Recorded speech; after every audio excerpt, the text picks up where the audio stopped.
Commissioner Afghan isn't online yet. Then we would go to public comments. Anyone have a comment from the public? Christina, that No public on comment. issues? No public comment, okay. Then I'd also just like to announce that Oak Creek Neighborhood Association meeting under the Commission for Citizen Involvement. They're going to have a general meeting on Monday, March 13th from 6:30 to 8:00 p.m. at the Oak Creek Elementary School. So if you're in that neighborhood, please attend. I'm sure it'll be very interesting. And then after that, I guess we would go back to approval of the minutes. We have the minutes from January 23rd, 2023. Do we have any additions or corrections that need to be made to them? Seeing none, do I have a? I would like to raise something, Chair Leek. Sure. I just noticed that under the council update, section 3 here, it says Councillor Ali. I wondered if it would be more appropriate to say Councillor Afghan. I think that's well put. So we need to amend that to add Afghan. Any other corrections or additions? Okay, well, do we have a motion with that correction to approve the minutes? Yeah, motion to approved with the correction noted. Thank you. Do I have a second? Second.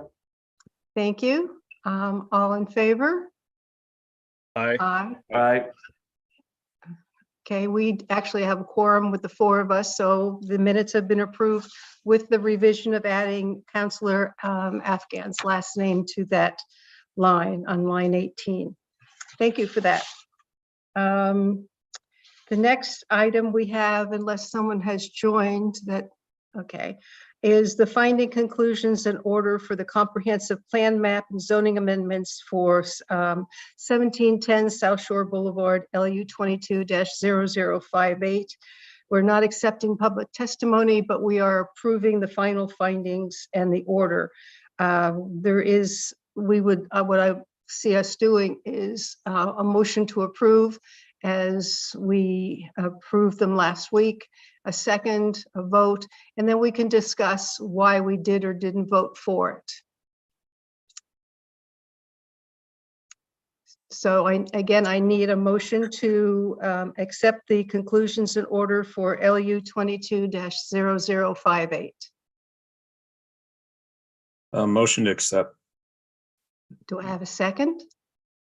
Second. Thank you.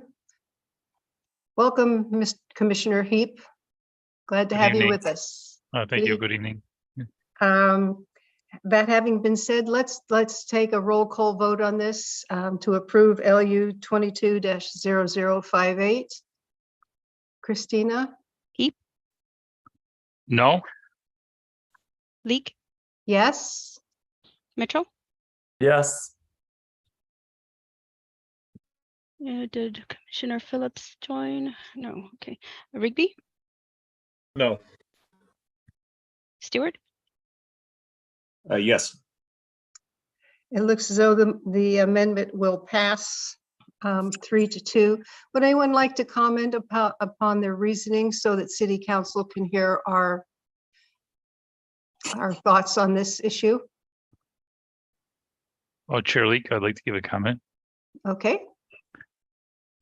Yeah, the reason why I voted against this was because I think it's at odds with our comprehensive plan. I know in the findings, conclusion, and order, it didn't mention kind of the minority vote here, but I appreciate giving the opportunity here to discuss the rationale for why. So I really saw this as something that we're down zoning, meaning we're decreasing the density. Yet at the same time, part of our comprehensive plan is calling out for the efficient land use and to create more affordable housing. So I think, part of my concern was I feel like this is a play on using the middle housing to say theoretically it's possible to, put in quadplexes, really high density housing. But in reality, what I see happening is that, the lot will be partitioned into maybe 4 lots, and it'll be very expensive housing. So, to downzone it in this fashion, I thought was going against our comprehensive plan and our goals. So noted. Thank you for their comments. Anyone else care to join in on how they feel about why they voted the way they did? Seeing no other comments, I felt that it was an opportunity to get something in the ground and moving sooner than later, and to the person who owned the property to go back to what originally was intended to be. So I didn't find any difficulty with it being in conflict with the comprehensive plan. Attorney Boone? Just a procedural comment to Commissioner Heap. The findings and conclusions never include the minority report. It's not the minority position is found in the minutes on that. So it's the vote of the majority. So noted. Thanks, Attorney Boone. I assumed so. Thank you. Okay, well, seeing no other further discussion on this particular matter, we will move on to item number 8, which is our work session on psilocybin time, place, and manner regulations. This is our work session number 2 on LU 23-001. So it's the first of the year. We are not taking public comment, and I'm going to turn this over. I'm going to welcome our panelists, and Paul Espy will introduce them, and they will get a moment to speak to us about who they are and what they do. And I thank all of them for coming tonight and participating in this work session. I really, really appreciate it. There we go. Thank you, Chair Leek. Chair Leek, members of the commission, and panel members, good evening. And before we get started, I would also like to echo Chair Leek's comments about thanking the panelists for their time in attending tonight's meeting. This policy has complicated subject matter, and it's extremely helpful to have this level of expertise on psilocybin manufacturing and treatment services. We have with us this evening representatives from the Oregon Health Authority, the Oregon Health Sciences University, and the Lake Oswego Police Department. We were going to have a representative from the Healing Advocacy Fund, but I was informed late this afternoon that he would be unable to attend this evening's proceedings. So a brief introduction, Sam Chapman, or I'm sorry, Dr. Arian Sarparust. Dr. Sarparust is an outpatient psychiatrist in the OHSU Adult Psychiatry Clinic, where he sees patients for medication management and psychotherapy. He's involved in psychotherapy teaching and trainee supervision. Dr. Sarparust's scholarly work focuses on drug interactions between medications prescribed in psychiatry and MDMA or psilocybin. He is passionate about working with marginalized groups, and wants his patients to know that he welcomes and values patients of all ethnicities, races, languages, religions, abilities, sexual orientation, and culture. Dr. Sarparust, is there anything you would like to add? And I hope that I was able to put in the right bio for you on that. Not much that I would add. I just want to emphasize that I appreciate being invited, and I want to share my gratitude to being able to speak, and emphasize that I don't have any conflicts of interest. I'm not part of Measure 109. I wasn't part of Measure 109, and I've worked hard to maintain neutrality on the subject of public health policy when it comes to psilocybin services.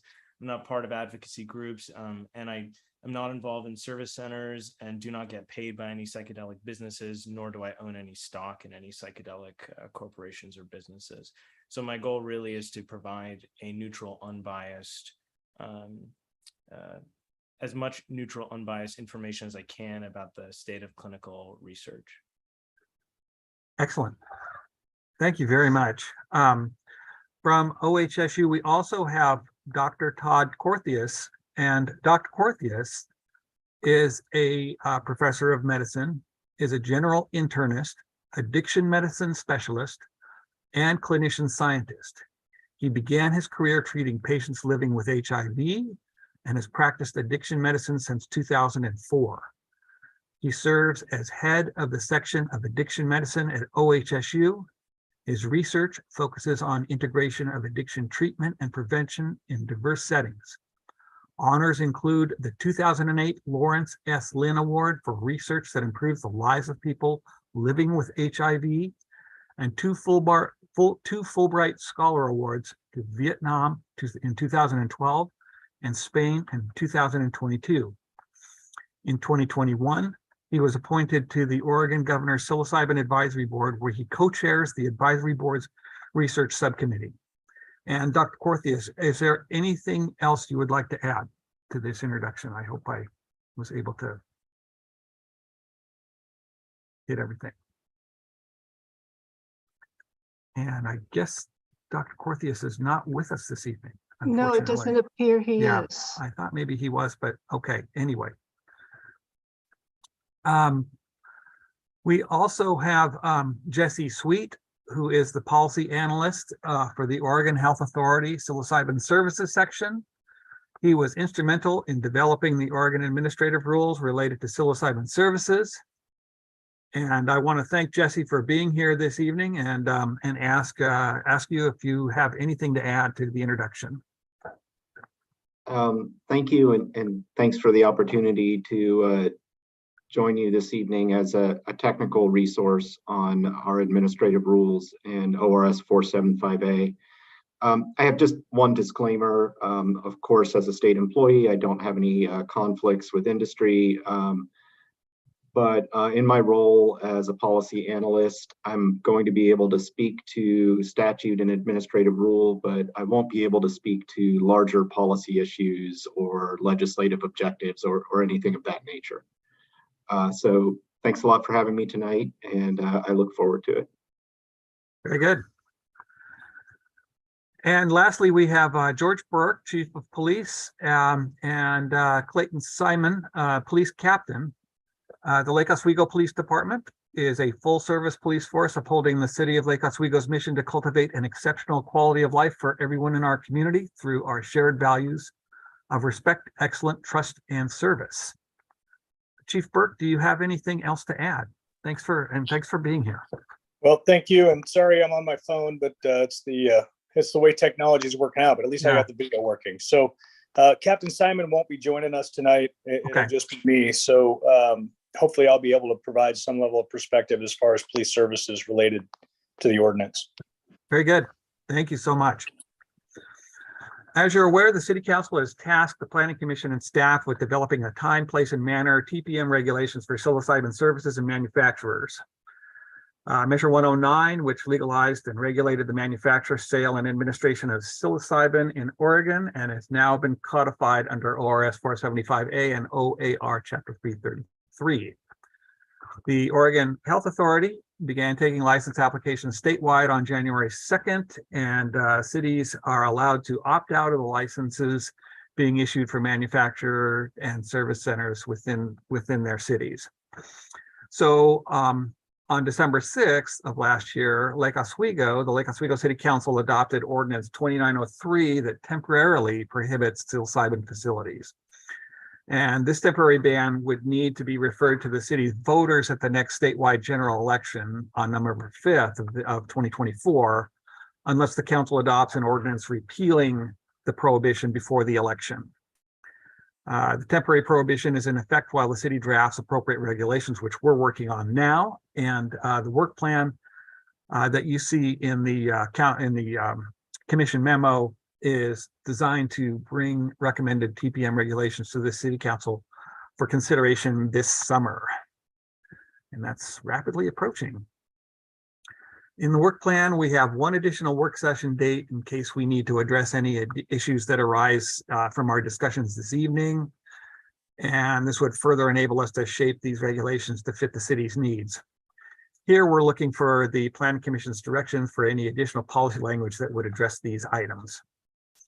And at this point, I can share those questions that were not answered as I turn the discussion over to Chair Leek and the panel members for any additional comments. So what I would like to do, I think, is go over each of the questions perhaps that have not been answered on the list, and then we can go through the questions that already were answered to see if there is any additional information that the panelists would like to add.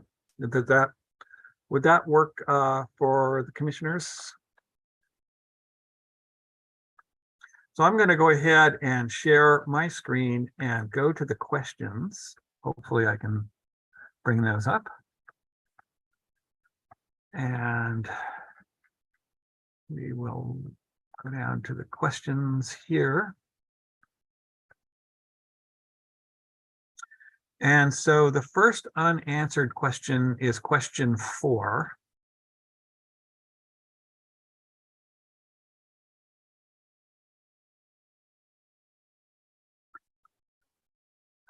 What is the highest number of clients that you administered psilocybin to, or that clinic trials have been studied at one time? And how did it go? And under what circumstances would a group of 25 people be treated at one time? When would this be appropriate?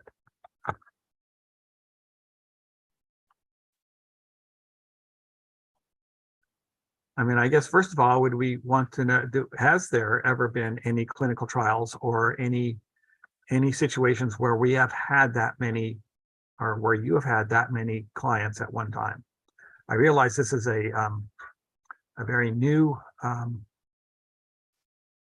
thing, and so perhaps that hasn't occurred yet.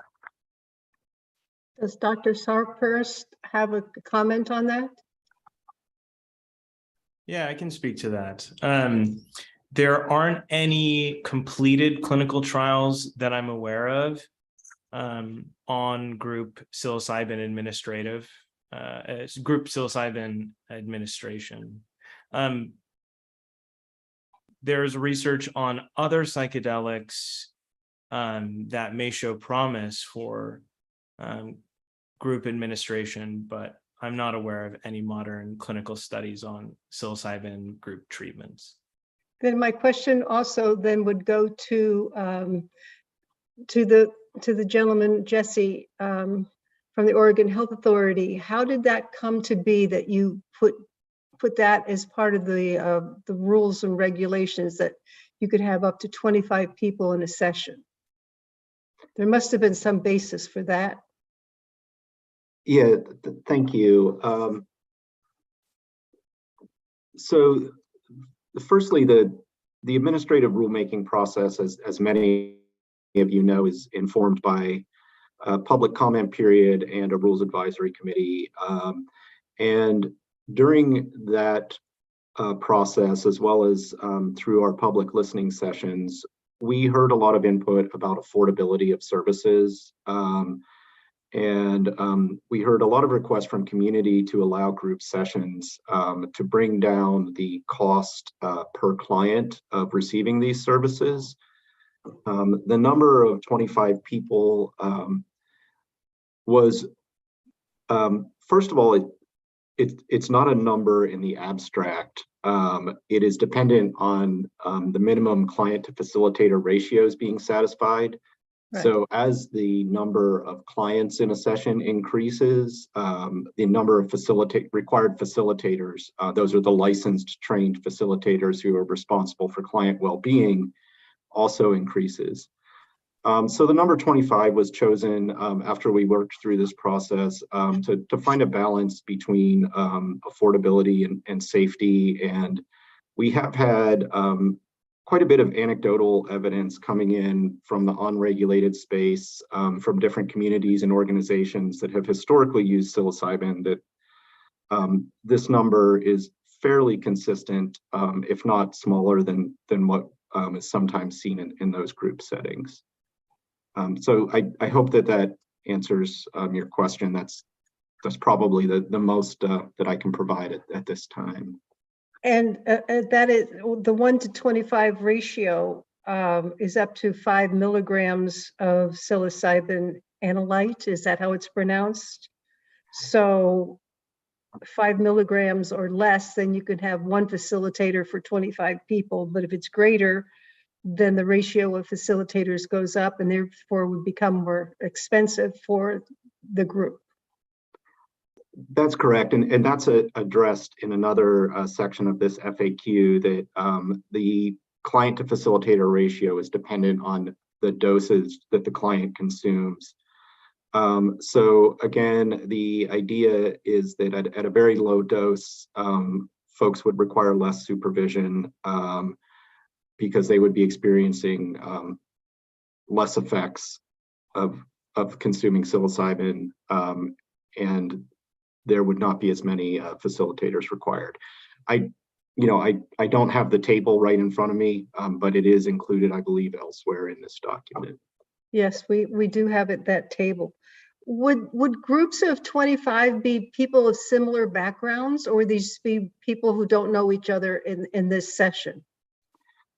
Thank you. That's an excellent question. There's no requirement that people be of similar backgrounds, but there is a requirement that everyone who participates in a group session has an opportunity to meet the other participants in the session, as well as all of the facilitators and staff who will be participating in that session. And that's designed to make sure that there's really no unforeseen problems. We don't want a situation where somebody sits down to consume psilocybin and they look across the room and there's their coworker, or somebody who they may have some kind of personal disagreement with. So we have some provisions in the preparation session to make sure that everyone will be comfortable with the group that they'll be participating in. Okay, that seems fair. Commissioners, anybody else have a question? I can't see if you've got your hands raised or not. Okay, I guess not. Okay, it's interesting that your anecdotal information is from outside sources, not clinical sources. Guess that is what it is. I could add a little bit of more information that historically, prior to the prohibition of psychedelics at large, which occurred in the 70s as a consequence of the Controlled Substances Act, there were some studies on LSD group administration. So some of that perhaps, might be extrapolated to psilocybin, but what I can speak to specifically to psilocybin clinical research is that there aren't any trials of more than one individual at a time, and that the ratios typically outnumber the participant. Typically, it's one participant and two facilitators or clinicians that are there as part of the process. Thank Hopefully you. that clarifies. Thank you, Attorney Boone. Well, I just want to sort of make the emphasis that the issue of time, manner, and place is to deal with any external impacts to the community that would happen. And I suppose the question might be, if a larger group, what's the risk of any external effects? What the efficacy is of treating, 1, 5, 25 people at one time really isn't, I think, the issue for the commission. It's what is the risk to the inability to monitor the number of people who might then be leaving all at one time and creating a disturbance in the neighborhood or elsewhere. I mean, it's the external effects. And I think the legislative history should reflect that, because ultimately that's what would be needed to support any later challenge that the regulations were not reasonable in addressing time, manner, and place. So. Excellent point, Attorney Boone, and thank you very much for that. Would the police chief like to weigh in on how he feels about 25 people in a session, and as Attorney Boone pointed out, leaving at one time?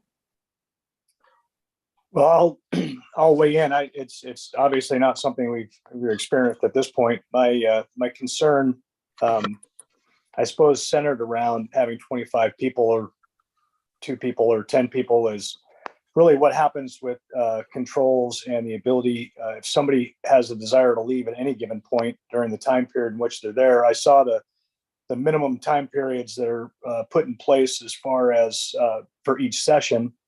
And I think the concern would be how does that time get enforced? How are we able to make sure that people have been through their entire session before they enter the community? And my understanding for the facilitators is that the facilitators won't be in a position to stop people if they choose to walk out during a session. So maybe some further clarification on that, but that's my biggest concern with being in these areas.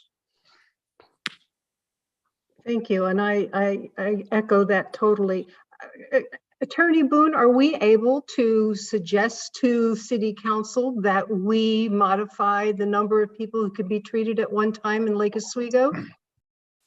Well, you're gonna submit a proposed time, manner, and place ordinance. So what are the additional regulations beyond the OARs that would be necessary to address, again, as I say, external effects? So if based upon the legislative record, you find that for this example, a certain number of people creates a greater risk of external effects, and that's supported in the record, then you would certainly go ahead and report and suggest that. Okay, and I imagine also 25 people coming from disparate places and parking in any of our limited commercial zones might possibly be an issue. So thank you. Yeah, I mean, you're looking for, from a time, manner, and place perspective, I mean, it is commercial operations may also have 25 people exit at one time. So, what is the probability of that occurring in the zone, and what is the effect what is the effect of the psilocybin regulations to that? I mean, if the police chief finds that 25 people coming out of any facility creates the same risk, then I don't think there's time, manner, and place restriction. If there's something about the psilocybin treatment and having those numbers, then that's the legislative record you want. Okay.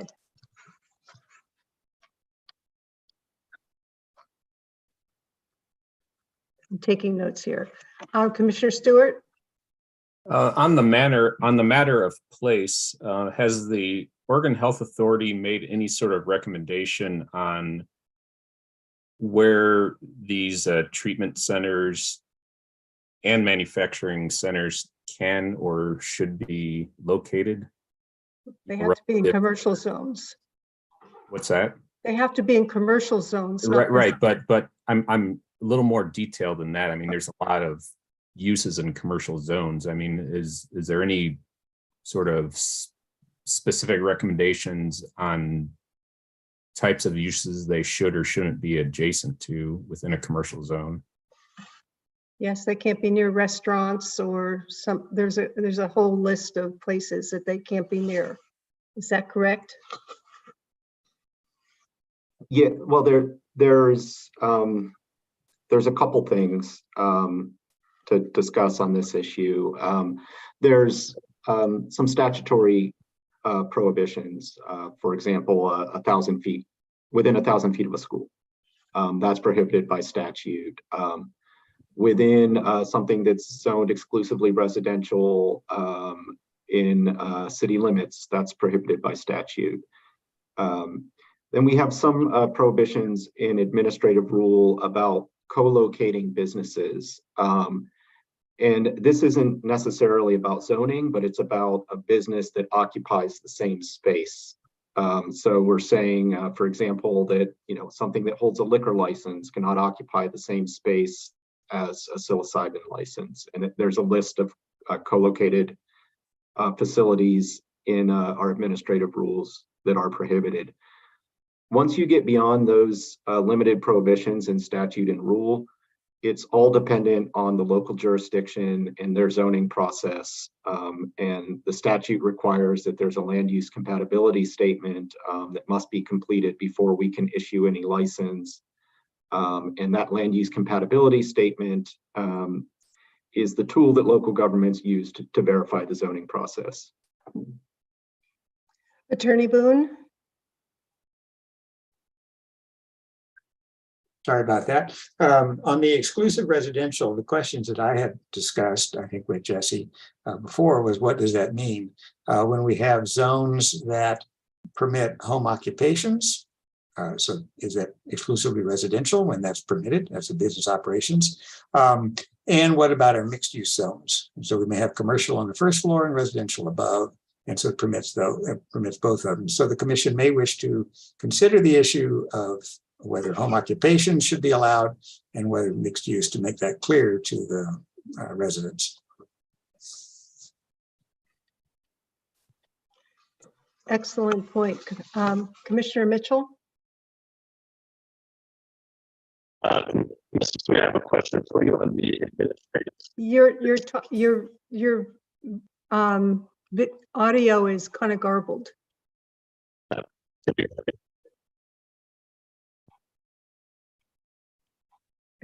You want to try again? You're Yeah, off. I'm taking my headphones off. How's that? Better? Oh, yeah, much better. Thank you. Thank you. Mr. Sweet, a question for you in talking about the administrative prohibitions and sort of on the place. I was hoping you could talk through a little bit more. You said there's a list of them, including the liquor, another location that's a liquor license, but I'd be curious as to why the concern about those and the why you created that list of administrative prohibitions beyond just the statutory ones.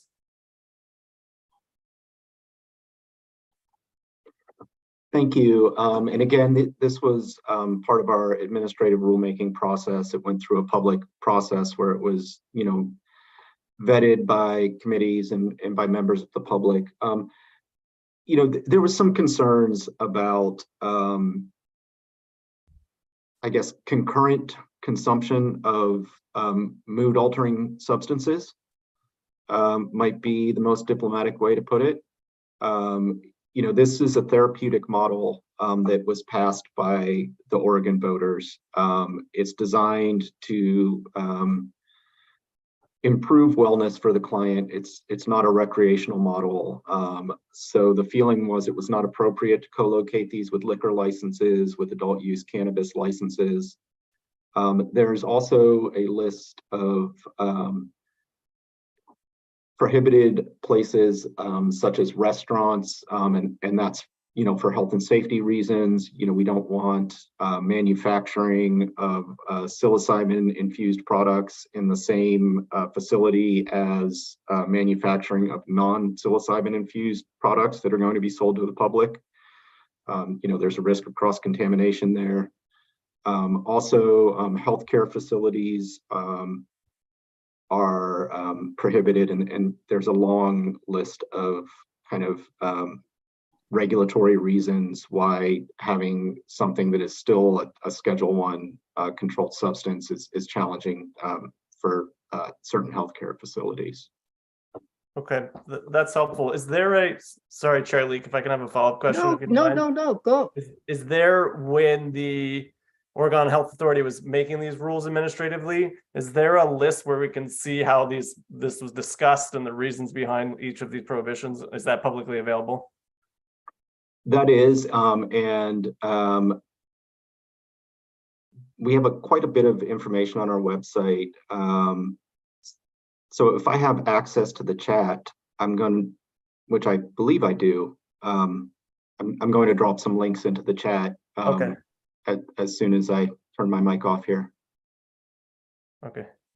And Chair Leak, apologies, I'm taking up time because I know Commissioner Heap has a question, but I wanted to go to Dr. Sarparast and ask him sort of a follow-up question, which is, in the clinical research, or in your opinion, based on the clinical research that's been done, is there a place that's better with better results or not? Like if they're in a building with no windows in a strip mall, is that worse for their clinical results or not? Trying to understand from your point of view what the view is on the efficacy of the treatment and the location. Well, I'll start by speaking to these clinical trials, right? So the clinical trials done on psilocybin are highly controlled, right? They're highly controlled environments. They have very strict exclusion and inclusion criteria. And the environment is also similarly controlled. So it tends to be a clinical environment, although it's kind of unique because despite it being a clinical environment, the primary investigators of these studies work really hard to make sure that the environment is very therapeutic. So usually there's a couch, there's some really warm blankets, there's some artwork. Participants are occasionally encouraged to bring in photographs, and it's really with an emphasis on it being person-centered and healing.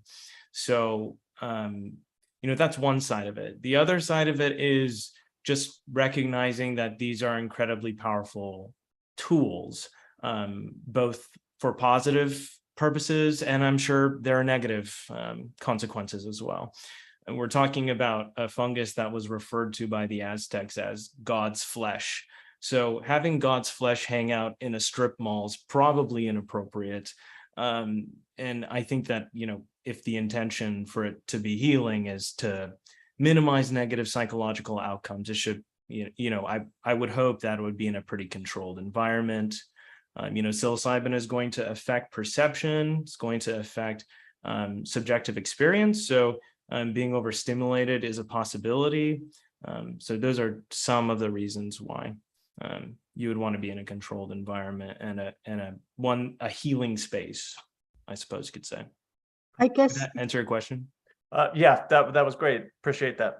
Yeah, it was great. And I just need to ask further. So Lake Oswego's commercial zones, we don't have, like high rises that are commercially zoned with an elevator that goes up to we do on along Meadows Way. So I suppose that would be a place that it would be maybe appropriate, good parking, and not a strip mall, not next to a restaurant, not next to the things that are excluded, not a health situation, although there's some health situations in a lot of those buildings, although too. So, and I know Chair Heap wants to ask a question, but before we move off of this particular, if we're going to talking about where, when, and how, my question was to the Oregon Health Authority. You excluded any facility within 1,000 feet of K through 12, but you didn't consider daycares. And I'm concerned about that. I can think of a situation right now in Lake Oswego, right at the top of Kingsgate and Jefferson Road, which is a nice little commercial zone, right smack dab next to a residential. And there's a daycare in there, but there's office vacancies that might be very therapeutically appropriate for this sort of thing. But it's right next to, on top of a daycare. Yeah, thank you for the opportunity to clarify this point. The prohibition on proximity to schools is a prohibition that is found in the statute rather than administrative rules. So that was in the ballot measure that was approved by voters and it became statutory law. There was no similar prohibition on childcare facilities. And through the rulemaking process, no additional prohibitions of that type were adopted. Attorney Boone, is that something that we could add as a scope to our time, manner, and place? Yes, you could. Again, if you find that there's a legislative purpose to deal with the external effects, yes. What do Now, you mean a legislative purpose? Well, I mean, what is the purpose of why would you adopt a regulation against citing it near daycares? Well, on the one hand, I mean, it's kind of similar to schools, Right. but as you just heard from the Oregon Health Authority, they really didn't make an analysis. It's just it was in the initiative. So they didn't find that there was any additional regulation needed for educational facilities or care facilities that were beyond the statutory provision. So the question is, what would we find necessary to control the external effects? Again, I keep coming back to the external effects because that's, I think, what the time, manner, and place should deal with is how effects outside the four walls. We're not really concerned about the treatment inside the Right. inside the walls. So what happens when people come or go from there? Thank you. I'd like to welcome Dr. Corthusis. Did I pronounce that correctly? Corthus, thank you. Corthus. Appreciate it. Okay, thank you. You're welcome to jump in on any discussion where you find that you have additional information that might be beneficial to the commission. I would just reiterate Jesse and Dr. Saparast's point about the leaving the facility. The Oregon Psilocybin Advisory Board spent a lot of time really working on this and listening carefully to facilitators. And the plan is to not let anybody go until they're certified by the facilitator that they're safe to go. That plan has worked well in other settings. And I anticipate the risk of someone going rogue and leaving the facility is quite low. Well, that's anecdotal, but it's also a possibility in a residential community that would put people in jeopardy. And I think that's one of Chief Burke's concerns, and I think the panels also. Chair Heap, Commissioner Heap, you had a question? Yeah, maybe three comments. First is related to adjacency and maybe the safety of the overall public and the members of the community. So I think I would echo the concern about possible impacts on safety, and I think we should bring that to public hearing to take input on. Would be, the adjacency to and the proximity to child care centers, public parks, and also particularly like liquor establishments that are selling either a packaged liquor or serving alcohol. I just would be interested in getting the public's feedback on that and concerns they'd have about the overall safety of, having a nearby establishment like one of those. So that's one. The second one was hitting on some of the other comments about actually having a co-located business. So, I'd be interested in, receiving input on, should we outright ban having dual licensed establishments? And just as an example, earlier tonight in the one rezoning that we approved, right next to that parcel of land is a gas station that is now a co-located open vape shop. So, open cigarette lighters and vapes going together with the gas station.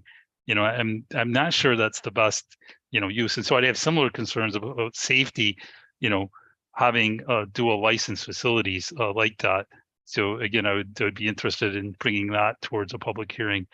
And then maybe the third one that we haven't talked about would be, is there some density requirements in terms of, the number of establishments that can exist in our city?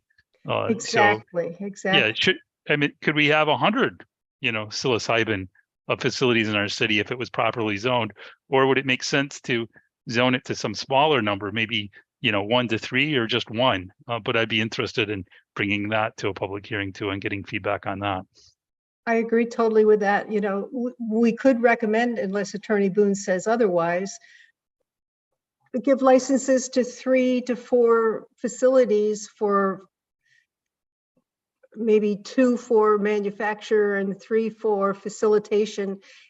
And that would sunset in 2 years as an experiment to see how things went and what the safety impacts were and what the police department feels they've been 911 for when there are patients who endanger the public, perhaps.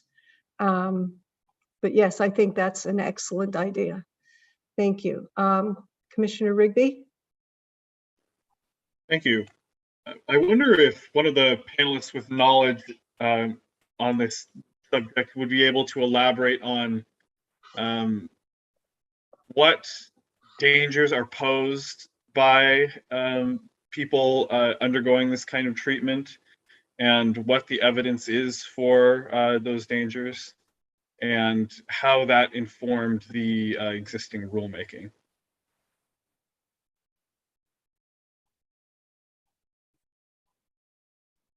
Are you directing that at a specific panelist? I would imagine perhaps our panelists with medical knowledge and with knowledge of the formulation of the existing rules.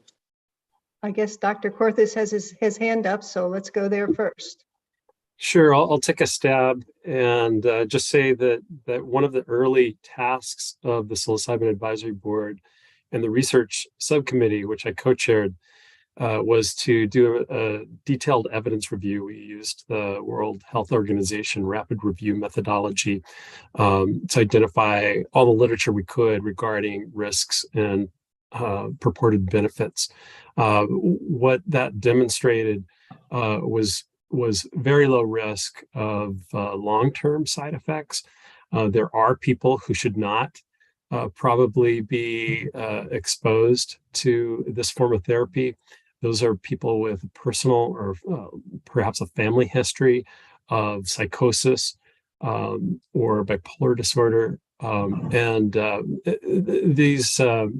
These have been processed. I defer to Jesse on this, how the rules actually, those were integrated into the rules. But the effects of the session itself are transient and fairly benign.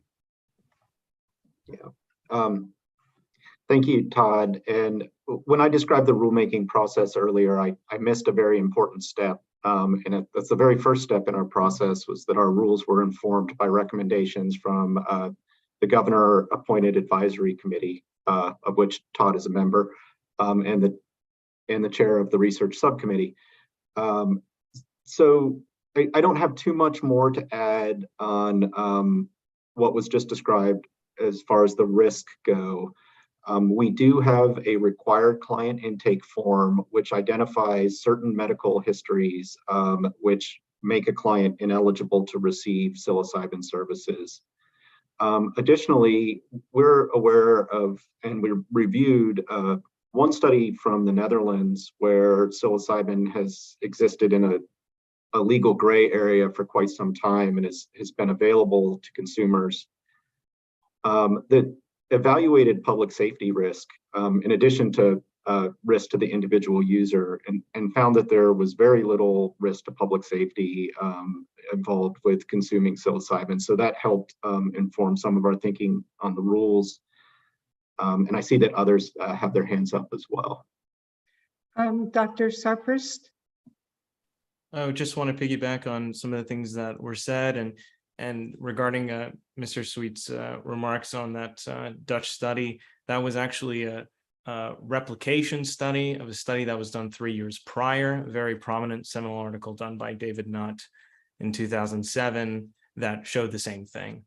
So really promising in terms of the safety profile of psilocybin. And I just want to emphasize that psilocybin safety, the way I like to think about it, is there's kind of two arms. There's the kind of physical or medical safety, well, let's just say physical safety effects. And then there's also the subjective safety effects, and kind of looking at those in two different ways. And the physical effects of psilocybin are pretty straightforward. It can elevate blood pressure transiently, can elevate, well, not that it can, it does elevate blood pressure and heart rate consistently for a period of time. Not more so than, say, going on a brisk run. It can affect heart conductivity, a part of the rhythm strip called the QTC. And those are some of the main things. Cardiovascular risk is what we really think about when it comes to medical risk with psilocybin. So a lot of these studies are excluding people with uncontrolled hypertension, prior strokes, things like that. And then on the subjective side, that's that's massive. We're talking about alterations of consciousness. So that's a bit more of a complex place that I can say more about, but don't want to linger there too much if it's not helpful. And also, I just want to offer that if there's any resources, for example, any research articles or references that would be helpful, there is an investigator's brochure by the USONA Institute, which is a collection of all the most up-to-date evidence and has very, very detailed information, as well as Dr. Korthus mentioning the rapid evidence-based review. Those are really wonderful resources. If you're interested in it, I'd be happy to share. Thank you. Before I acknowledge Commissioner Mitchell, Chief of Police Burke, if you need to jump in at any time, you don't have a chat option, perhaps you can just raise your hand and I will acknowledge you. Okay. No, of course, my dog's going to bark as soon as I need to talk, but Okay. one of the things is we talk about public safety concerns. I think when we take a look at some of the experiences we've had with what we've seen in the cannabis industry, has to do with what was discussed just a little bit ago, which is being a Schedule I drug, and the concerns of being a cash-only industry as well as product on hand. I don't have enough knowledge to speak to the actual experience of the client and the patient and the facilitator. My concern has to do with some of the activities that are associated with cash-only business and the supply of psilocybin available. I think it's a concern that I share with you also. The cannabis industry, you look at Portland, I mean, they've been broken into time and time again. People have been shot. Cash industry does attract a certain criminal element, and that's the trade-off, I guess. And if we start small and see how it goes, we can go from there. Commissioner Mitchell. Thank you, Chair Leak. I have just a couple of questions for Councilor Boone. If you're still there, Councilor Boone, I think you are. Am I correct that if we were to adopt time, place, and manner restrictions, by definition, they are more restrictive than the statutory prohibitions and the rulemaking prohibitions? In other words, we can't peel any of those back. Those are promulgated by statute and by the Oregon Health Authority. I think we can. We can tailor it to our community. But when you say tailor, Chair Leak, are you talking about making it more restrictive, or can we decide they can be next to a high school? I'm not advocating that, by the way. No, we can't do that. Right. So what we are tasked with by adopting or having a discussion about time, place, and manner, our recommendation can only be stick with what it is. Correct. By statute, or make it more restrictive. I think that is restrictive if we feel that because of safety reasons, because of the placement in certain areas, like next to a daycare or next to, I don't know, those are the things that we could go to city council with. Sure. I will tell you, this is going to happen. We just need to make it happen correctly for Lake Oswego. And as I said before, I think it should be a temporary trial 2-year period with a limited number of facilities. We could go back to city council and say, we're okay with facilities, but we don't want any manufacturing facilities. I mean, I think we do have the ability to do that, unless I'm misled on that. We don't have to have a manufacturing and a place where people go to experience the psilocybin. We can have one or the other. Commissioner Rigby? Oh, Charlie, can I? I'm sorry. Yeah, sorry, no worries. Where I was going by setting that up is, I'm just trying to understand what would be valid evidence for us to gather, analyze, discuss, that would allow us to pass something more restrictive than the statute and the rulemaking prohibitions when they have had a plethora of evidence themselves, right? We need to have, and Councilor Boone, I think is not on, or it'd be helpful if he were here, but. I mean, if you look at some of the things that the Oregon Health Authority has put out, if they have a patient who wants to leave in the middle of this. There's a call 911. They're to try their best to do remediation to keep him there. But none of that is edged in stone. I mean, those are safety concerns of a person like that leaves and 911 gets a call and the police can't get there fast enough and he takes off in his car and hits somebody because he's still on psilocybin. I mean, those are the concerns that we have to, I think, look out for. Yeah, and I'm asking, what is the evidence? It's not anecdotal, not all of us just talking about them. What is the actual evidence where we could read those concerns, they're legitimate, and we can rely on them if we were to impose more restrictive time, place, and manner restrictions on this? That's what I'm getting at, is really like, I'm struggling to understand, other than all of us talking and having general, we're worried, like, what is evidence that we can rely on? I don't think there that will is allow us to do evidence. it? There isn't evidence because this is so new. We are going down the path of being one of the first in the nation to do this. So I would err on the side of caution than not. And if we have to make it more restrictive, we put it out there and see how the community feels, see how city council feels, and we do what we feel is right for the community. Attorney Boone?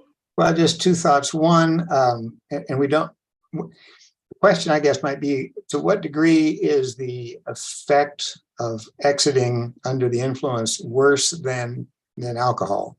We have bars, okay, and people leave, and we have them in zones, but we don't have any 1,000 feet limitation, something like that. So that would be interesting to know. And the other point I wanted to make was that this is a time, manner, and place regulation, and the city can come back and adopt further time, manner, and place restrictions. So this is not the one all and be all on it. However, as I understand it from Jesse Sweet, once we give a Lux land use compatibility statement to a business, the Oregon Health Authority doesn't look again on the renewal. It would be up to the city then to enforce and perhaps notify Oregon Health Authority that this is the case, that the person but that's whether we would adopt a regulation in the future which would tighten down, it'd be up to us, I think, really to enforce it. So, and they would have to get an annual business license, for us. So that's a way to do it. So it can be done. It's just a little harder from an ongoing business. Jesse, from Mr. Sweet from Oregon Health Authority, if we came up with regulations that for Lake Oswego were more, not necessarily onerous, but more limiting, I mean, time, manner, and place. The manner is, maybe we aren't comfortable with groups of 25 at a time and we limit it to 10. Is that a problem?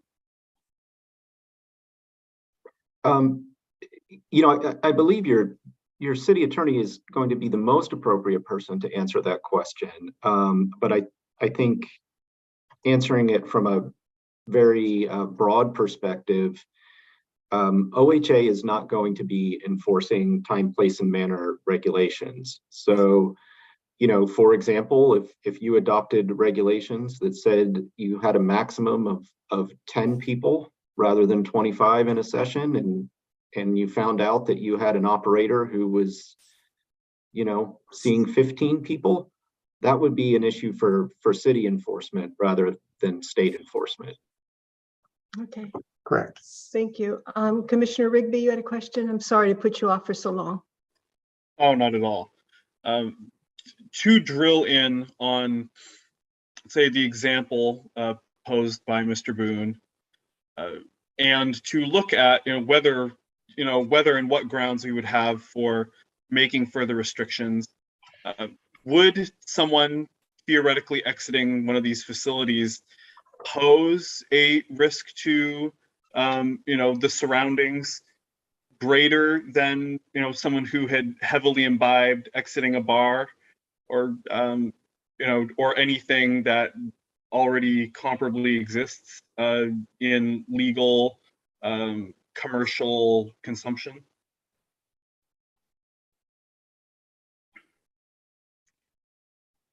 Anyone want to jump in on that? I guess the answer would be, at least if someone left a bar and hit a tree, and when the police got there, they'd do a sobriety test or whatever they do when someone's been drinking under the influence. But with psilocybin, there's no test for that. There's no metric by which the police or law enforcement would know that this person is under the influence. But that's just me. Dr. Sarparas? I think that the comparison between alcohol and psilocybin, and they're wildly different. So better or worse is a hard thing to remark on. But I've been trying to just speak from the literature here, but I'll speak a little bit as a clinician here. I think that somebody who's exiting a service center is more likely to be a harm to themselves, maybe embarrass themselves, maybe stumble, than they would be to others. There really haven't been any cases of aggression or violence when people are under the influence of psilocybin. In fact, it tends to do the opposite. So that would be strange for somebody to take psilocybin, leave, and then become violent, create a disturbance that, perhaps. And every psilocybin patient has to have a transportation plan, and that seemed very open-ended and loose to me. A transportation plan, what exactly does that mean? That it's like, I just drive away? That's my transportation plan? Maybe Mr. Sweet can answer that. Sure, I'll answer that in part, and I did see that there was another hand up as well.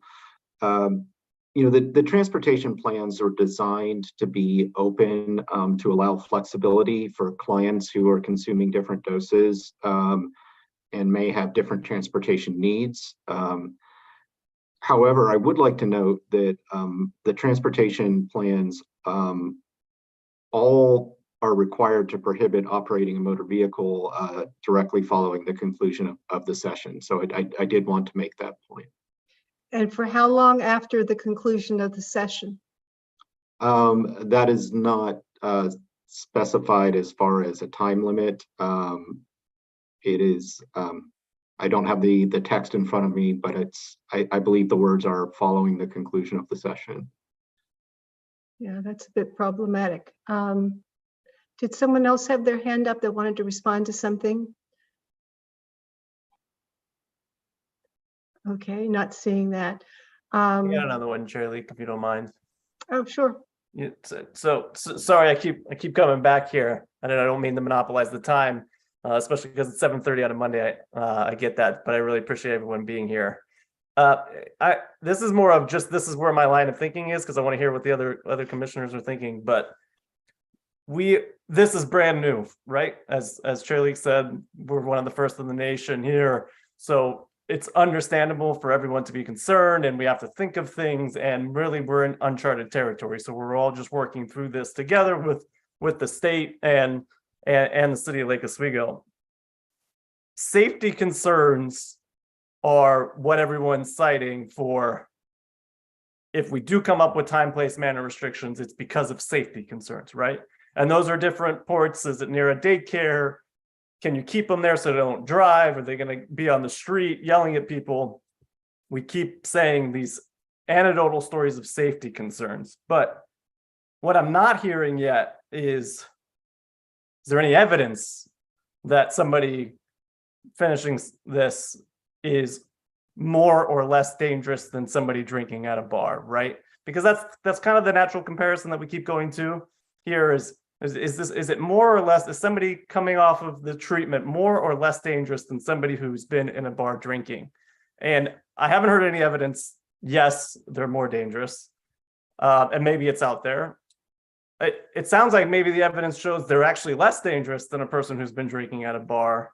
And yet the prohibitions and I'm calling them restrictions that are already in place by statute and by administrative rulemaking are already more just to steal your word, Charlie, onerous than we have on a bar. So my logic here is we have these safety concerns. We don't have evidence that it's more dangerous, yet we already have more rules than a bar. So I'm just, trying to understand, how do we really get to a place where we can pass more restrictions, time, place, and manner than we would on a bar when we have no evidence that this is more dangerous than somebody who's had beers? Chair, could I address the safety concern again, please? Sure. Absolutely. Okay. So when we start talking about proximity to residential areas, even though it's in a commercially zoned area, or proximity to daycare centers, the safety issue that I talked about earlier had to do with the cash only business, as well as the product and supply on hand, as far as other crime that may be associated, not having anything to do with the clinic itself as far as the patients or the clinicians, but more of the other attractions. And having that proximity to other areas does result in a safety concern for other violent types of crime that may take place, whether it be through robbery, which oftentimes involves firearms. I think we've seen an increase with those related to cannabis related industry. Again, cash only business. For me, that's from a law enforcement perspective. What goes on inside the four walls of the business is not the thing that really raises the concern for me. It's what happens with others that may be attracted, other opportunities that become available. And those are the safety concerns that I have, is not necessarily with the patient or the clinician, but with others who may be attracted to the location. So time, place, manner, proximity to residential areas, proximity to childcare centers. We can certainly mitigate that risk if we at least create some additional setbacks. Police Chief Burke, so if you had your druthers, would you rather not have psilocybin facilities in the city of Lake Oswego? Well, Chair, that's a loaded question. It's an honest question. It is an honest question. And would it be easier from a law enforcement perspective to have it in somebody else's neighborhood? Absolutely. But that's not the place that we're at. And so what I'm looking at. But it is the place we're at. We're at that place right now. We have this choice to make, and the city council, whatever we rule on, they will approve. They want to have this. But I think your input is very germane to the discussion. Because yes. Tiger's right over there and Portland's right over there. I mean, if someone really needs this kind of psychiatric help, then it's not too far to go to get it. Just saying. I would agree. And I guess my point being is that I believe the council has made it clear that this is something that we are going to have within the city of Lake Oswego. So that's why I say my concern has to do with the other issues associated with it, not necessarily with the clinic and the patients. It's about the other aspects to those areas. And so that's why when I start talking about proximity to residential areas, Evan could probably speak more clearly to what those kind of restrictions could look like, but that becomes my concern is if we end up with something where other violent crime is associated to the business and it's in close proximity to a childcare or residential areas, now we have somebody who's potentially armed, dangerous in our community inside those residential areas. Not to say that it's any better in commercial areas, but the density isn't the same, and the risk that I see is not necessarily the same. Excellent, thank you. Deputy City Attorney Boone. Thank you. I guess the point I wanted to, the question was whether we should ban, whether we should not allow psilocybin facilities in the city. And I think the charge to the commission is to if the commission finds that there is no time, manner, and place regulations that would result in a safe, acceptable level of dispensing of the treatment, fine. The risk is if the commission says there is nothing and we don't propose anything and we want the ban to remain, as Mr. Espy indicated, this would go to the vote and if the council said, fine, we'll leave the ban in place and it will go to the people in November of 2024. If the voters vote to overturn the ban, then there would be no regulation, there'd be no Lake Oswego time, manner, and place restrictions in place. Exactly. So it's a little bit of a bet as to whether you should have some time, manner in place, because if the voters overturn it, or if the council decides to overturn it, should you give them something, better than nothing, even though you may feel it should be banned. And that's the risk. I don't feel it should be banned necessarily. I'm Okay. just playing devil's advocate Got it. here, but I agree with what you're saying. And that goes to what Commissioner Mitchell was saying, we don't have empirical evidence that X, Y, and Z should be a rule because of something that has happened in the past. And again, I go back to, and I agree with what the attorney said, is we should have some Lake Oswego standards to these ORS rules that make it maybe a little more restrictive in Lake Oswego, but I'd rather be on the safe side than not. Even though there's no empirical evidence that someone driving away in their car, even though they're not supposed to, is no worse than someone who has had over the limit for alcohol. Commissioner Mitchell. Yeah, I guess that's a great point, Shirley, because that's, by the way, my line of questioning is not to say I don't think we should do anything. My line of questioning was to try to get us to evidence that can support a time, place, manner, right? Because I feel we're asking sort of anecdotal questions, but we need some concrete evidence. And to your point right there that you just said, there is none. If we were to adopt, because make it more restrict, make a time, place, manner restrictive to try to prevent the one person from driving into the tree, is my understanding that wouldn't be enough to support the law, the time, place, manner restrictions standing. And that's really a question for Councilor Boone, which is what should we be focusing on that is I'm going to use the word constitutional because I assume that's where time, place, manner restrictions are coming from, that would constitutionally allow us to impose these time, place, manner restrictions, because anecdotal evidence about safety is not going to get a cut. Now, Chief, about cash management, I do think that's something. And I don't think that's necessarily the case, though. I don't think they're looking for us to come up with the reasons, the empirical evidence, because there is none in this particular frontier that we're embarking on. We're just trying to make it safer for the citizens of Lake Oswego to the best of our ability. And I don't think we have to have empirical evidence to come up with common sense rules that are beneficial to the city of Lake Oswego. Commissioner Rigby? Mr. Boone, correct me if I'm wrong here, but I think the scenario that's being played out here is, like, let's say there's someone in Lake Oswego who wants to put in a psilocybin treatment facility, and his property, something about it conflicts with time, place, and manner restrictions that we recommend the city council put in place. So he says, well, you're depriving me of the use of my property. I'm going to sue the city because they have no right to do so. Well, then there does need to be an answer. So I think that's where Mr. Mitchell is coming from in terms of saying we need concrete evidence, is that, we don't have the authority just to, ordain what shall be here. There are, higher laws at play. Well, I'm not so much worried about the higher laws. I don't think there's a constitutional right to have a psilocybin treatment facility.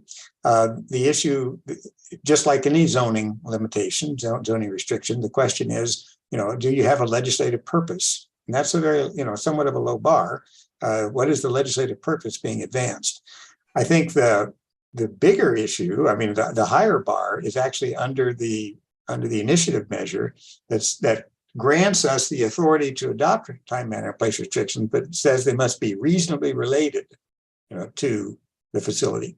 So that's what I'm saying. We need to have a legislative history, legislative record that shows what the motivation was. What was the legislative purpose? I don't think we have to have clinical evidence, because if there is none, there is none. You rely on, enough anecdotes can constitute evidence. you have to have, you can rely on the best evidence that you have available to you. And, you know, there's only, I think, one other state, Colorado, that allows this at this point from a community basis point of view. So there's going to be limited scope of evidence to rely on. So anecdotes may be what you have to have. But I think it is important to identify from anecdotes or whatever that says this is the harm we're trying to solve. The other point I would make on the alcohol analogy, it doesn't have to rise to be more, you know, we have to find that it poses more of a threat than alcohol. I think we have to find that it poses some threat, because I think if I asked Chief Burke, would he prefer not to have any bars in town? He'd probably say yes. You know, I mean, the fact that there are some doesn't mean that we have to have the same level of risk because we've made, if you will, one mistake. And I'm not saying bars are a mistake, but if they do pose a risk to the community, it doesn't mean we have to go to that, have to find something above that level. I mean, apples and oranges. Commissioner Rigby? Thank you, Attorney Boone. I apologize. I should lower my hand. Oh, okay. I think what I'm hearing Attorney Boone saying is we don't have to have empirical evidence for the time, manner, and place restrictions or caveats or rules that we recommend to City Council. We have to use common sense in a dense suburban community where commercial is right up against residential in many areas. And when the police chief is concerned not about the actual what goes on between the four walls, but what happens with criminal intent, because it's a cash business and there are weapons involved. And I know this is going to sound, oh, that doesn't happen here, but it could happen here. And there's guns involved and there's shooting involved and there's bullets going into the neighborhood. That's our concern. We need to come up, and Deputy Boone also said in the very beginning, what about our mixed use facilities, where you have a business below and living space above? Should we allow that to be? That's an area where we could say no. And if you have a neighborhood that has home businesses allowed, is this considered a home business? That's something we could say, no, this is not a home business. It can't be in a residential zone anywhere in the city. And already this Oregon Health Authority's rules state that. Those are the kind of things that we could just make a little tighter for our city. Mr. Espy, would you like to go on to question 5? I would be more than happy to. Let me go ahead and bring up the document.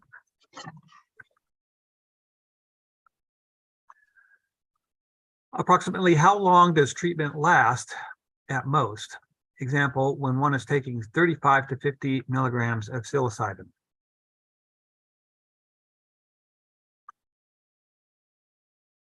I guess we're going to go to our medical team here now. Anyone have any information on that? I mean, the Dutch have studied it and you guys listened to it. I would imagine you would have some input on that. It's typically 6 to 8 hours. Okay. So, and that's a large, is that considered a large dose? It's the dose studied in clinical trials. The 35 to 50? Milligrams, yes. Milligrams. Okay. Anyone else? Can I go ahead and share a graph? Sure, absolutely. Please do. Okay, so this is a paper recently published. This is what's called a pharmacokinetic graph. Is everybody able to see it? Mm-hmm. So this is a 25 milligram dose of oral psilocybin. Typically in studies, it's the synthetic form of psilocybin, which, the equivalent of a fungal product would be, since there's approximately 1% of active psilocybin in a fungus, in a fungal product, it would be like 2.5 grams of fungus. So you can see that the peak effect is about an hour to an hour and a half. That's what the peak subjective effects is referring to. And then the Cmax is the peak concentration. So there's a direct relationship to the concentration of psilocin. You'll see psilocin here on the y-axis because that's the active metabolite of psilocybin. After you ingest psilocybin, it's immediately converted to psilocin. And it takes 5 to 8 hours to eliminate. But there's this a little more detail. You can see that the half-life, the T half, is 60 to 180 minutes, meaning how long it takes for half of it to be metabolized out of the body. And that's a person with a certain height, weight? We used to dose people based on their kilogram weight. So a common dosing strategy would be 20 to 30 milligrams per kilogram. But more recent studies are using fixed dosing, somewhere between 25 and 30 milligrams. Which overlaps with the serving size, to my understanding, for psilocybin service centers would be 25 would be one serving size. Okay, and then the elimination is 5 to 8 hours on the 25 milligrams. And on the downside of that graph, what is a person feeling and doing? It's highly variable. But it's going to be kind of the diminuted subjective and physical experiences that they had at the peak. So common things that people experience when they ingest psilocybin are subjectively, sense of oneness, a sense of unity, and a sense of awe, oftentimes spiritual or mystical experiences, introspection, a sense of bliss. There's something called the 5D-ASC, the 5 dimensions of altered states of consciousness, which is used to characterize psychedelic effects with psilocybin. So some things that I remarked on are on that scale, but there's also some other things. People can become tearful, dysphoric. What I mean by dysphoric is sad, in other words, fearful. They can have this sense of as though they're dying or that they're coming undone, what's called ego dissolution, dread of ego dissolution. People don't really get agitated. And so those are some of the subjective effects. So, you could see like somewhere around 5 hours, that person is, not really experiencing any of the acute subjective effects. But oftentimes afterwards, they will have kind of a tail end of a sense of well-being, which usually continues for quite some time. So when they're done with their session, they have a sense of well-being usually? Yeah, Is that what you're hopefully, saying? unless your facilitator really sucks, Oh, okay. which So is possible. So the other question I have is this something that a one-time treatment is enough therapy for a patient? And I know this is going into the nitty-gritty, but I want to know from my own, or is this a multiple situation? Every week I come back for this treatment because that's how much I need? Yeah, I think this is just a good opportunity for me to just get some things out of the way. Yeah. So I've heard some language used so far, like patients, clinics, treatment. That's not what this is. These are not clinics. These are service centers. This is not a medical model per se. There might be room for it to be somewhat of a medical model, but it's explicitly not a medical model. So these are clients and these are services. And I think this is really important not to mislead really desperate people with mental health issues. In fact, there was a survey done by the Oregon Health Authority early on as a focus group. I don't remember how many people participated, but the number one reason was not for mental health reasons. It was for kind of well-being and self-help. The second reason was for depression. So, just to kind of put that in context. The other thing is there's some pretty major differences between psilocybin-assisted psychotherapy as it's described in the literature and kind of how it might look in the real world. So if you spend more than 5 minutes online reading about psilocybin research, you'll hear this phrase called psilocybin-assisted psychotherapy. The idea is you spend a lot of time doing psychotherapy, like somewhere around 10 to 11 hours if you look at some studies, and some are even more. And then you have anywhere between 1 to 2 dosing sessions with the psilocybin. And that dosing can vary, but usually it's somewhere between 25 to 35 milligrams from what I've seen. But that's not what we're doing here. No, what I mean, my understanding of the Oregon administrative rulings is that people will be required to have a preparatory session, and that will be by a facilitator who's trained through an approved training program. That facilitator is required to not practice out of their scope, so they must practice within their facilitator training. For example, if I took facilitator training, I have 12 years of education and training, I cannot use my skills as a psychiatrist. If somebody starts to appear to have stroke symptoms or appears to have cardiac chest pain, I can't practice in my scope as a medical provider. I would need to kind of enact the 911. emergency. Yeah, call in one, which, it's probably for the best, because you don't want people acting out of their scope. So then a facilitator will prep you. You'll have your dosing session, and you're observed during the dosing session. You need to be observed during the entirety of it. And then afterwards, there's optional aftercare, meaning optional integration. But this term integration is also kind of comes from research, and then even before that, you could say indigenous practices. That's kind of required in terms of the clinical research, right? So in clinical research, people have extensive prep work. You build a relationship with the person that's there with you. You have your dosing session, it's supervised, and then you have your integration session. So it can look, that's significantly different.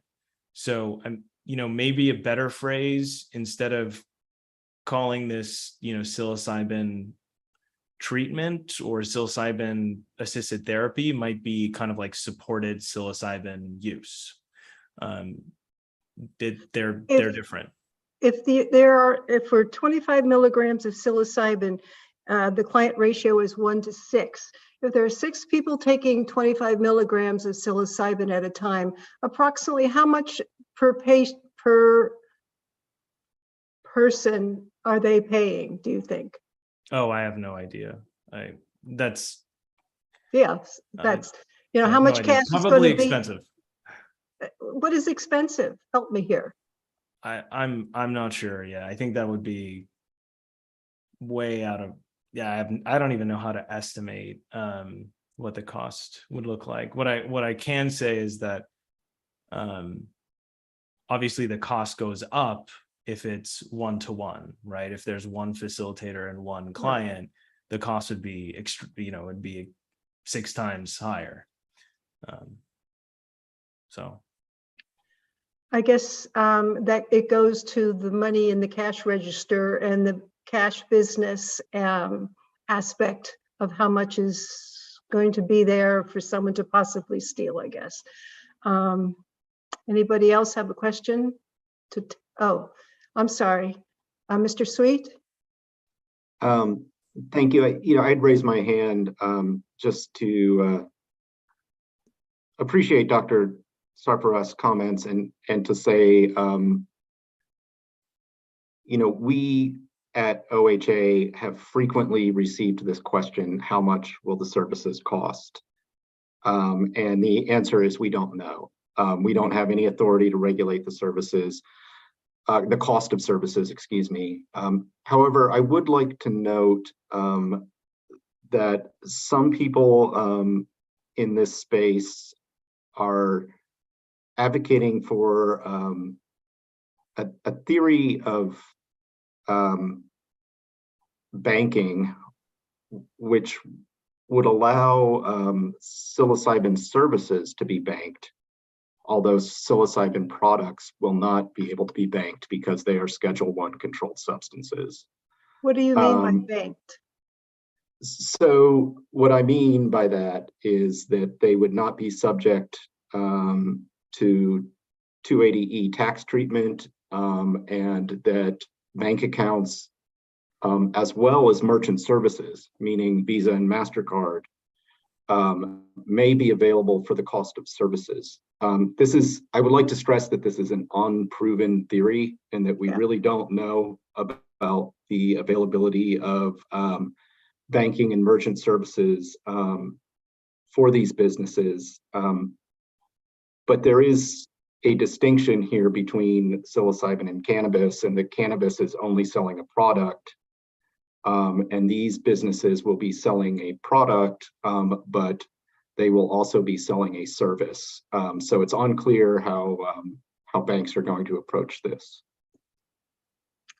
Thank you. Good point. It's 8 o'clock. Maybe we should get to a couple more. What other questions were not in the syllabus, so to speak, that were not answered?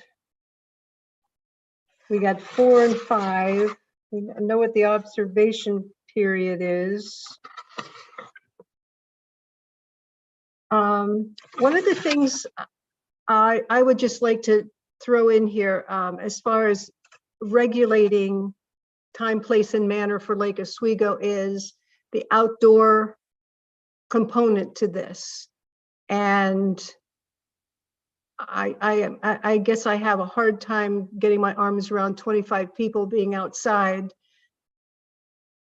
In any commercial endeavor that I'm aware of around the city, that would not be, I don't know, suspect, questionable, I don't know. So that there are provisions for the outdoor facilities under 5210. I've got it up on the screen here. Conducting outdoor administration sessions within a designated outdoor administrative area at a service center. Outdoor administrative areas must be free of falling hazards, drowning hazards. Boundaries of an outdoor administration must be clearly marked. Administration sessions cannot be conducted outdoors if weather or air quality conditions can prevent risk. And service centers with designated outdoor administrative areas also have to have an indoor administrative component if the weather conditions are not good. But it doesn't anywhere say in there that they have to be confined in a fenced or contained area. They can be open, is that correct? Well, I mean, and I guess I would defer, but to Jesse, but they talk about designated outdoor administrative areas. And that would assume that there would be some kind of, fencing or walls or something that would contain, the practice. Is that the 25 square feet that each client is supposed to have? But it's really very open there. That leaves me a moment for pause, and maybe that is something that we could put a little more emphasis on when Sure. And I think the 25 square feet really talks more to the inside. The inside, the maximum inside space or the minimum inside space that each client should have. Yeah. Exactly. Okay. So we are at question 10, I think. How much will a treatment cost? And I think we did kind of talk about that a little bit. Mr. Espy, would you mind if I jump in real quick? Oh, no, go ahead. Go ahead. I didn't see your hand up. I'm sorry. No, I just put it up literally 5 seconds ago. Okay. On the topic of having a session outside versus inside, is there, I guess from the expert panel, is there a preference? Do you see one happening more than the other? Or would these services more likely happen inside, or do you see there being a benefit to providing these services outside?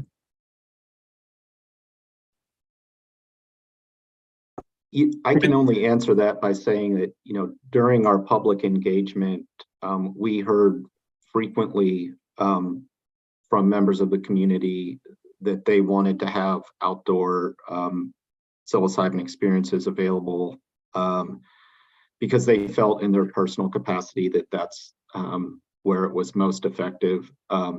I'll defer to the other panelists about whether any actual trials have been conducted outside. I think indigenous practices and historical practices vary on this point.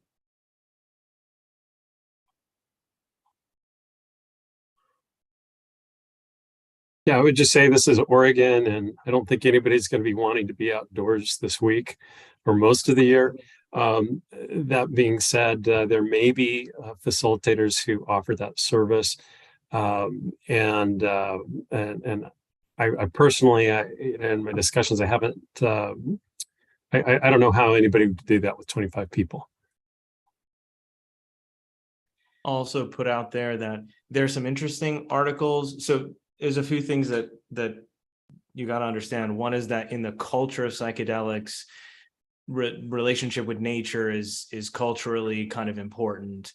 So I'm not surprised to hear that many of the groups that participate in the Oregon Health Authority's kind of focus groups remarked on that. The other thing is there is some evidence actually to support this. There are some surveys that have been conducted. These aren't clinical trials, showing that there's some context-dependent changes and increases in relatedness to nature that occurs with psychedelic use. People tend to notice having a deeper connection with nature, having a deeper connection with their environment. Clinically speaking, all the clinical trials that exist have been done indoors in a controlled setting, however. Thank you. I think at this point, we are at 8:10, and this has been invaluable information and feedback from our panelists. I also want to say the Oregon Health Authority did a great job of writing all these rules and regulations. I mean, I was very impressed with how detailed and thoughtful and just very professional in what you did. It doesn't mean that we can't tweak them a little for perhaps our community, but they are well done. And thank you, Jesse, and the Oregon Health Authority for that. And thank you, Dr. Sarparist and Dr. Korthus, if I pronounced your names wrong. I wonder for the two doctors that are here and are obviously in favor of this, have either of you tried psilocybin? Or is that too personal a question? I'm head of addiction medicine at OHSU, and I'm intrigued by its therapeutic potential, but I have not. Okay. So as I think we are learning here, Oregon is the Wild West on this. Not that it's wild, it will be regulated, but we're going to be the trendsetters, the pace setters. I guess the other question I have real quickly is for the two doctors, have any of the other communities asked for your input on their rules and time, manner, and place as they go forward? Have you heard from anybody else in the metro area or the state? Several of the counties have had hearings on this and various aspects. Mr. Sweet is probably better positioned to summarize all of those. And they occasionally ask questions. Okay. Commissioners, anything further you would like to ask tonight? I think this has been a really beneficial work session. Okay, I guess at this point we'll call to a close this particular segment of our evening's agenda. And then we would thank our co-panelists and the Chief of Police. Thank you so much for your input. That was very valuable and I really appreciate it. And we'll move on to other council business. So we say goodnight to our other panelists. Thank you. Thanks so much. Thank you very much. Bye-bye. Thank you. Bye. Number 9 on our agenda is other business. Is there any other business from anyone that we need to discuss? I have something. and I'll make it short. And it appears to me, help me if I'm wrong, that the design review works in a silo, the planning commission works in a silo, and city council works in a silo, and there's no integration. I would like to know when city council is going to be discussing one of the orders and the things that we have worked on and sent over to them, so that we are aware of when to watch or when to attend their city council sessions, because it affects us.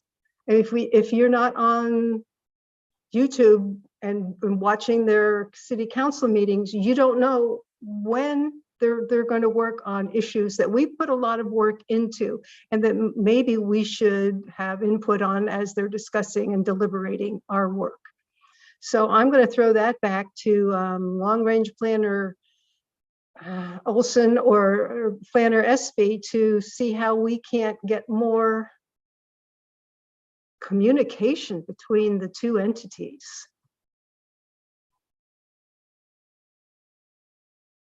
In terms of, general communication, I'm not sure, we can kind of brainstorm on that, I suppose.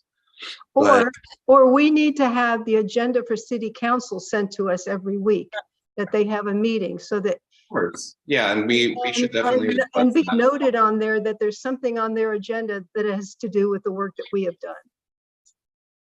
Yeah, and I just point out that on our planning commission forecasts, we also indicate all the council dates that our projects will be scheduled for. So no offense, but that is a very wonderful tool, but it is very difficult to read and keep up on. And if it's not printed out in color, it's almost impossible to read. So I think unfortunately that's our calendar. There's a lot on there this year. We can try to redesign it a bit, but that is what we utilize for scheduling with both planning commission and the council.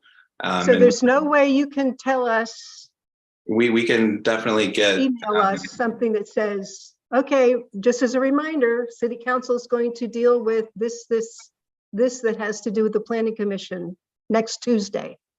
Absolutely, yeah. I can use these, schedule updates. I try to mention that during the schedule updates, but also, I'd be happy to make sure that Carrie sends out the agendas and all that.